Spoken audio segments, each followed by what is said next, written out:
In our previous video, we took an in-depth look at Armored Core 2. Now it's time to fast forward 2 years and see what improvements and changes have been made in Armored Core 3.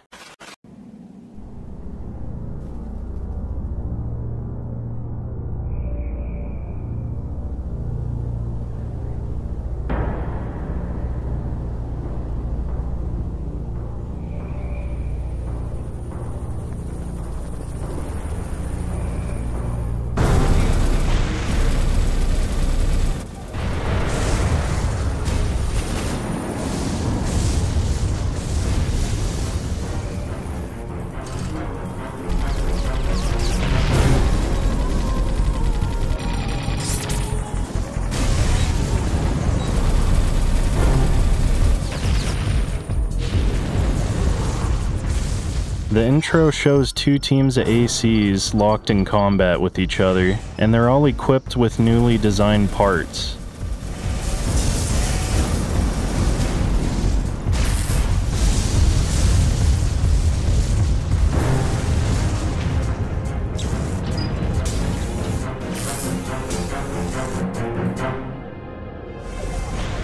We're also shown off 2 new features in this game, the first being orbital cores.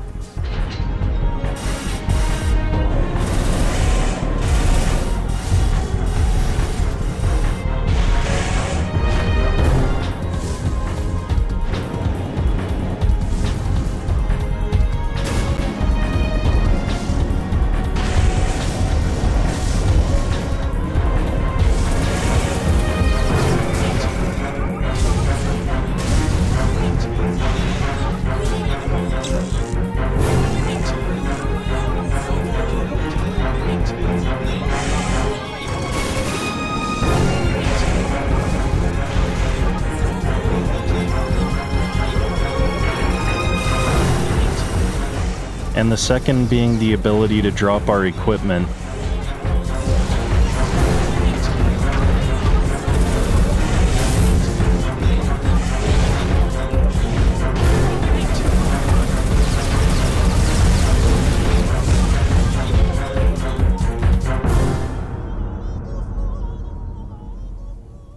We name our pilot and are given a quick prologue. If you've played Armored Core 1, this might sound a bit familiar. The world is ran by an AI called the Controller, and mankind is forced to live underground, and for some reason corporations still exist. After the prologue, we're given our pilot's exam to once again prove ourselves to be a Raven. The only difference this time is we're not alone. We have a partner in this mission, and it's a good foreshadowing of what's to come. Also, the game gets a compliment for us fighting in a city. There's been other cities in the Armored Core series, but even in Armored Core 2, there wasn't really a lot of detail. Buildings were pretty much squared off, but in Armored Core 3, it really looks like they made an effort to make the cities a bit more believable. We kill all generic MTs and we're officially a Raven. You both performed well. Welcome to the ranks of an elite few. Ravens. Objective achieved. Now that we made it to the hub, we can really start dissecting this game. If you've been following the series, then these basics won't surprise you. You got missions to complete, an arena to conquer, and a shop to spend your currency on better AC parts. They've added in some pretty huge time savers. Instead of the shop having its own wing in the hub, it's been moved into the garage. You can also sell parts straight from your assembly. This saves a huge amount of time, as customization in Armored Core 2 looked a lot like this. Okay, let's go buy ourselves a laser blade.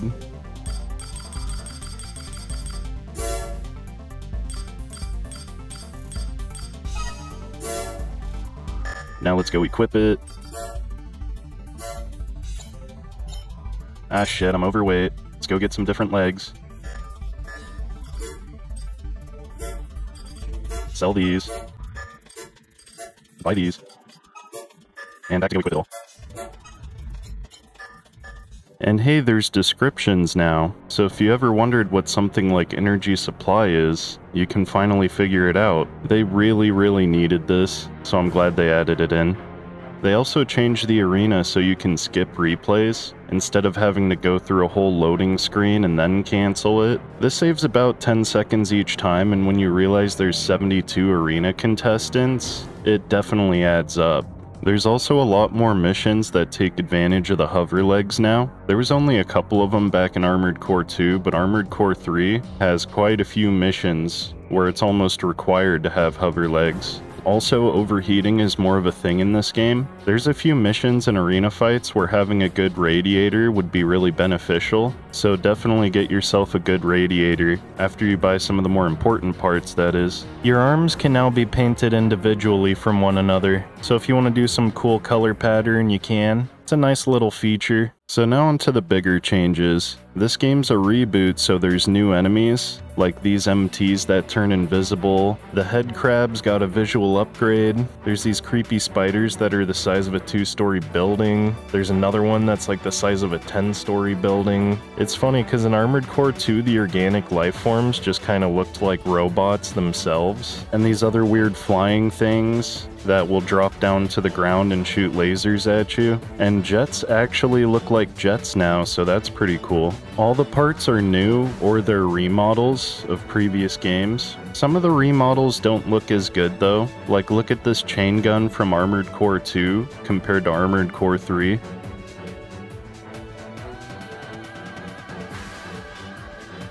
Every Armored Core game that's a reboot doesn't have enough parts. This game only has a few more parts than Armored Core 2 had, and most of the better parts you're gonna get at the very end of the game, or close to the very end of the game. Pretty much you don't even find a good laser blade until the second to last mission of the game. This mission also gives you one of the best boosters and one of the best cores, but thankfully there's a lot more to do in the end game, and I'll cover that later. And everything also has new sound effects. Now I think this is a good and a bad thing. The chain gun obviously sounds a lot better.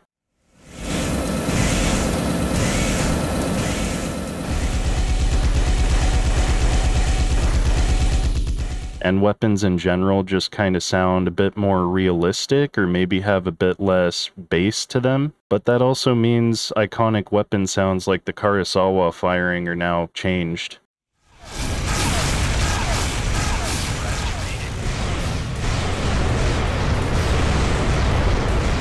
The next big addition is orbital cores, and I personally think these cores are really useful, but they're definitely not overpowered. For starters, all the orbital cores in Armored Core 3 fire energy rounds, so it's going to take quite a bit of energy, and whenever you're firing them, they can only fire straight at the enemy. They don't have predictive aim like your weapons have. And the biggest downside is it gets rid of your anti-missile systems that's built into your core. So how exactly could these still be useful?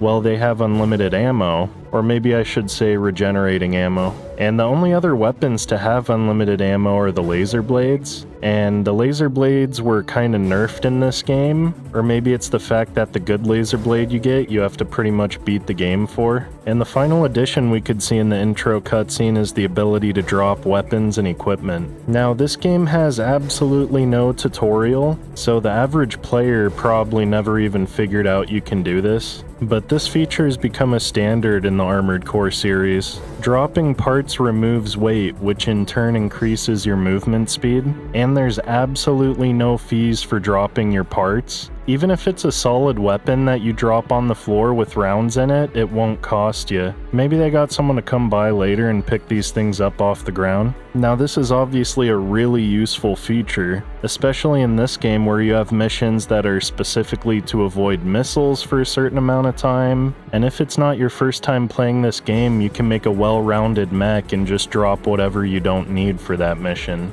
It's something that you appreciate more whenever you've played the game a few times, and it makes it really hard to go back to the previous games. This is also the first game in the series that started including offhand weapons. Gone are the days of only being able to equip a laser blade or an energy shield from Armored Core 2. Our choices are pretty limited though. We can use a flamethrower or a howitzer, and I'm going to talk a bit about the howitzer in a bit. And I'm still going to save complaining about the controls for the next video, even though it's been 2 years since the PlayStation 2 was released. Now we can move on and talk about the arena and missions. The arena has a lot of the same immersion that Armored Core 2's arena had, You got detailed descriptions of the participants, you got some of the pilots sending you mail, and hey look, their logos are animated now. The arena starts with 50 contestants, but they're all grouped into their own rankings. So whenever you start the game, you can only compete in the E class of arena. Then you have to do missions to bump up your ranking so you can compete in higher and higher levels of the arena. They also ripped most of the stages out of the missions, and some of the stages are a little bit too complex for the enemy AI to understand.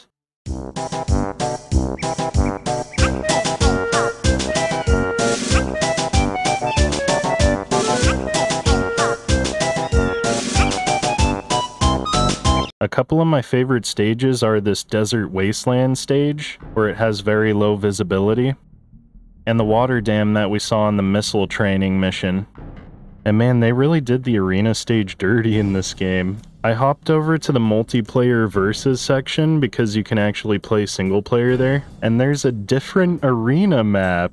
It's like the same map, but it's just better. The doors open up and it's in space and you see like this ship flying around. Like, why the heck did they not put this in the single player?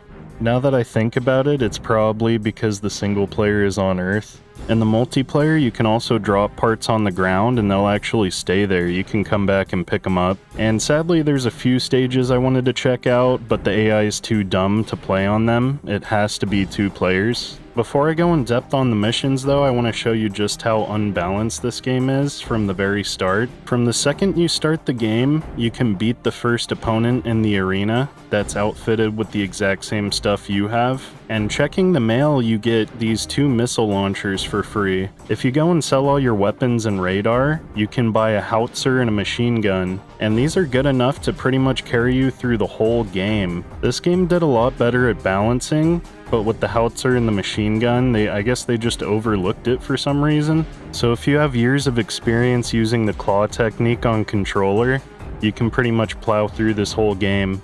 And the biggest change to the arena just has to be the new Fortnite victory dances.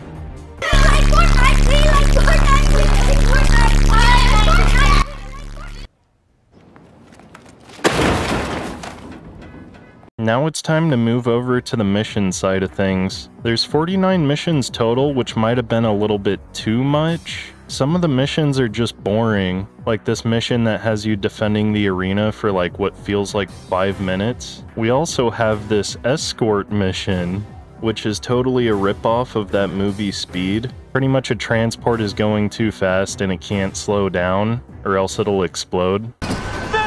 Stay above 50! Alright?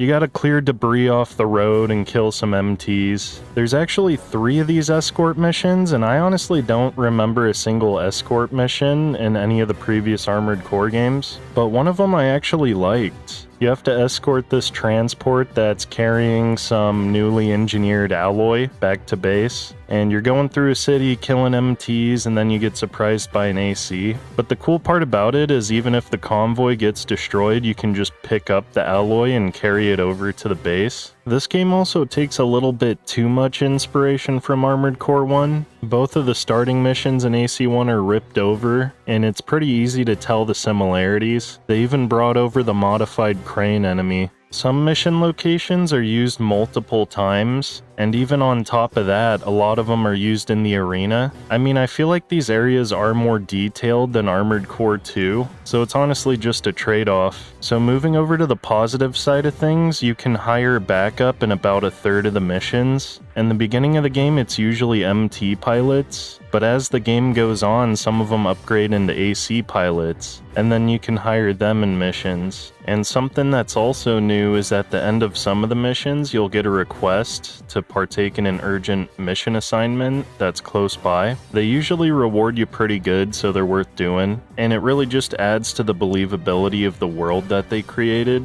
The game still has hidden parts, which is awesome, but in addition to that, we now have bonus rewards. Pretty much if you complete a secret objective in the mission, you'll get a reward. An example of this is in the missile testing mission. If you go through the whole mission without being hit by a single missile, you'll get a free part. And also in this second to last mission, if you don't hire backup and actually finish the mission, you'll get the Moonlight Blade, which just so happens to be the only good laser blade in the game. I also just have to showcase the most hidden part in the whole series. It's like the smallest part and it's hidden behind terrain, and it's at the very edge of the map, so if you go too far out, you're just gonna fail the mission. Like, they must have really wanted you to buy a strategy guide back in the day when this game was released. This is just so hidden, and it's the best boosters in the game. Moving on to the story side of things, let's quickly harken back to the prologue. People were forced to live underground in a city called Layered, and an AI called the Controller makes every important decision for them. As time went on, corporations appeared. This grew into corporations warring with each other. The Controller would even manipulate these events. All was going according to the plans of the Controller, but somehow the forces of chaos began to rise. Taking a look at the corporations, we have Mirage and Crest at the top, and the smaller corporation Kisaragi placing third. As war rages on, weird events start to occur by the Controller, and a group called Union is formed from the lack of trust towards the Controller, and they're looked at as a terrorist organization by the corporations. The first few missions will have us profiting off the war, with missions like Secure the Mine. We'd like you to execute an attack on the Grand Mining Facility. Kisaragi has played a leading role in the mine's operation, and just recently uncovered a rich vein of rare metal ore. After consultation with other corporations, it was decided that the mine's resources are to be equally distributed, and that we, Mirage, will take over its day-to-day operations. Good on you, Mirage. Way to stick it to the little guy. As time goes by, we're requested to defend Ruglin Laboratory from Mirage forces, but it turns out it's not Mirage.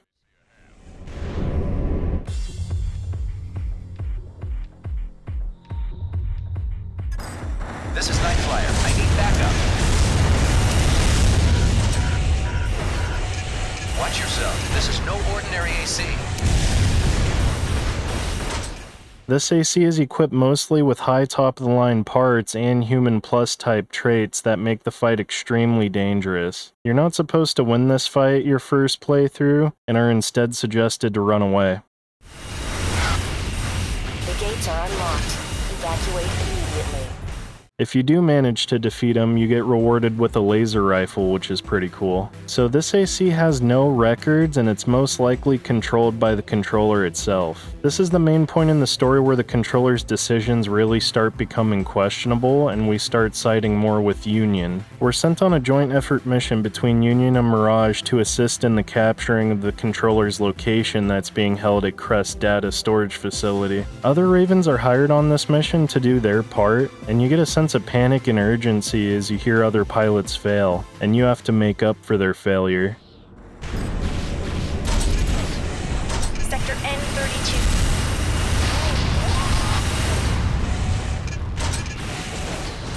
Swift, your area is secure. Head out. Sector S31 clear. You're our front line, Raven.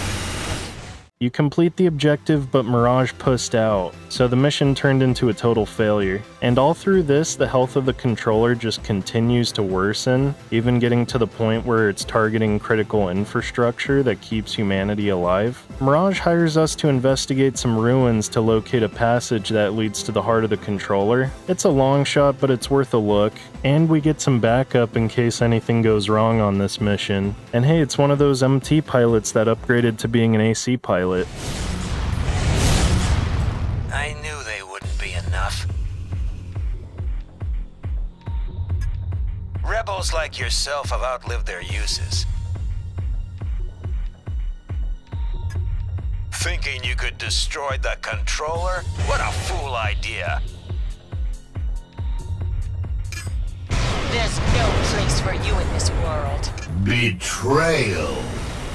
So it turns out Mirage just wanted us dead and out of the picture. Even with all the destruction the Controller has caused, these corporations are still blindly following its orders. Well, that was a bad call on their part, because now massive weapons are coming out of the woodwork to wreak havoc on humanity. And guess who has to clean everything up? So after saving the day, it's time to take matters into our own hands. Union points us in a direction and we finally get our hands on the location of the controller. And it seems like only we have the balls to pull the plug. The final mission has most of the staples that make an Armored Core final mission. You got the high budget elevator. We're not sure what it is you hope to accomplish. A last minute attempt to turn the game into a platformer. And it's also got a pretty tough fight to end it all off.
It's the controller's core.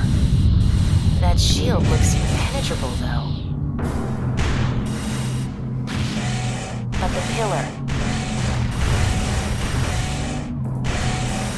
There's a heat source in the center. Could it be... It's an energy reactor. Destroy it and you should neutralize the controller. Damage to the main processor exceeds 90%. Energy supply diminishing. Attempting reconstruction. Executing final directive. Surface access. Releasing lock. Final directive. Complete. Program override initiated.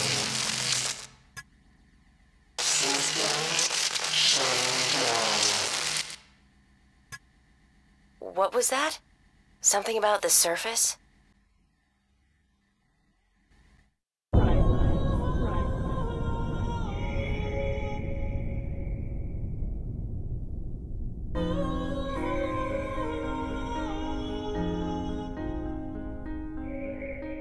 The game ends with us destroying the controller. The doors to the planet's surface are open to the public, and a new future may finally begin.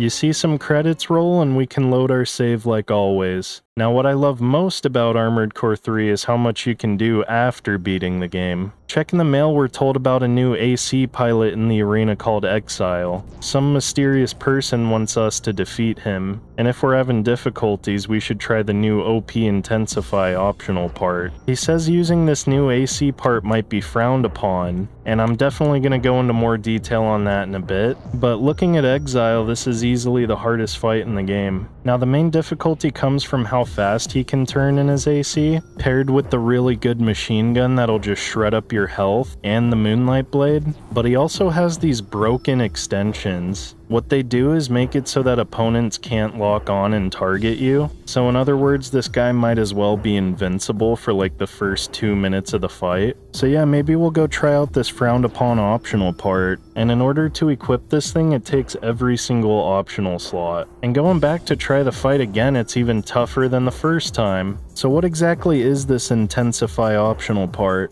This part is actually Human Plus with a twist. There's unmentioned objectives you have to accomplish with this optional part equipped, and each objective will unlock a new ability. So for example, if you want to half the energy consumption of your boosters, you can go refight the #1 pilot Ace in the arena, and then that trait will be unlocked. And if you want to fire your back-mounted weapons with bipedal legs, you can go ahead and destroy the top part of the massive MT, and then finish the mission. I'm not going to break down what you have to do for all of them, but I did enjoy going back to previous missions, and this part actually fixes a couple of the issues that I had with this game and Armored Core 2. The fact of the matter is there's still only one head you can use to complete every mission, but once you unlock the ability, OP Intensify actually gives you every single head function, and also a radar function, so now you can truly use any head in the game that you want. And also, if you remember how I complained about the cores and how their main use was for their optional slots, well now even a core that has very little optional slots can just use this part, since it takes every optional slot. But I do have to say this part is extremely overpowered.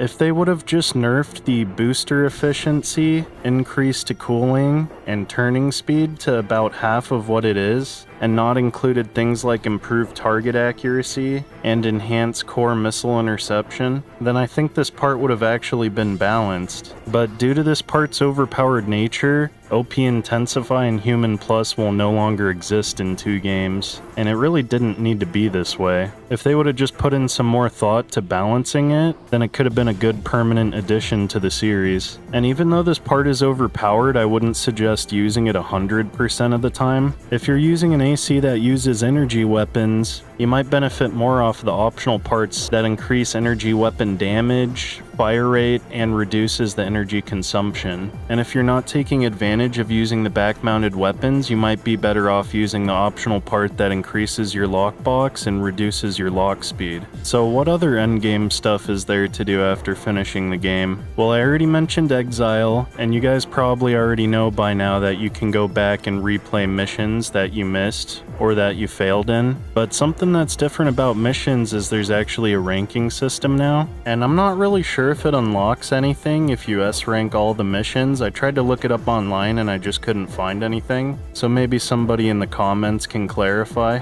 And another thing is the extra arena. Now you might have already unlocked this because all you need to do is reach #1 in the arena, but you can't really get into the A-class until later in the game, so I'll just mention it now. And the extra arena is pretty much an additional arena mode. It's 2v2 instead of just 1v1, and it uses the pilots that you've already fought in the arena, and there's not really any new maps, but it is a good fun bit of chaos. And it's extra money going into the next game if you import your save into Silent Line. And yeah, I think that sums up Armored Core 3 pretty well. Now, Armored Core 3 was pretty revolutionary. It added in a lot of new stuff that's going to carry over throughout every single Armored Core game from now on. And just in my personal opinion, I think Armored Core 2 is a little bit more memorable. I started on Armored Core 2, so I might be a little bit biased, but between the voice acting and the soundtrack, it's just a lot more memorable compared to Armored Core 3 here that's more realistic. So I wouldn't even really call Armored Core 2 better. I feel like this game took a little bit too much from Armored Core 1, enough to even call this game Armored Core 1 Remastered. But of course, the storytelling was a lot better, And I think just the biggest selling point of Armored Core 3 is just how immersive the world is. It really feels like you're put into this world and not this world is made for you. And the next game in the series is definitely going to profit from being the direct sequel to this game. I would have liked for there to be more parts, or at least get most of the parts more earlier on, instead of waiting towards the end. But it really does feel like this game is meant to be played right before Silent Line, and they're supposed to be played together. So yeah, stay tuned for Silent Line. Make sure to like and comment to help with the algorithm, and subscribe if you want to see more. And I just want to personally say thank you for all the support that I've gotten. When I first started this channel, my main goal was just to be the most viewed channel with my name, and we kind of blew right past that, and we're almost at 100 subscribers. You know, it's funny because when you see like a big YouTube video with tens of thousands of views, you don't really think much of it until you actually make a video. And going through making a YouTube channel has really just opened my eyes. Now, I can't promise that I'm gonna be an Armored Core channel or even a mecha channel, and whenever this series is over, it might just be the end of it if Armored Core 6 never comes out. So I hope everyone that's watching will stick around for other content. I'm trying to waste as little of other people's time as possible until me myself can become a little bit more entertaining in front of the mic. But yeah, once again, thank you very much and have a good day.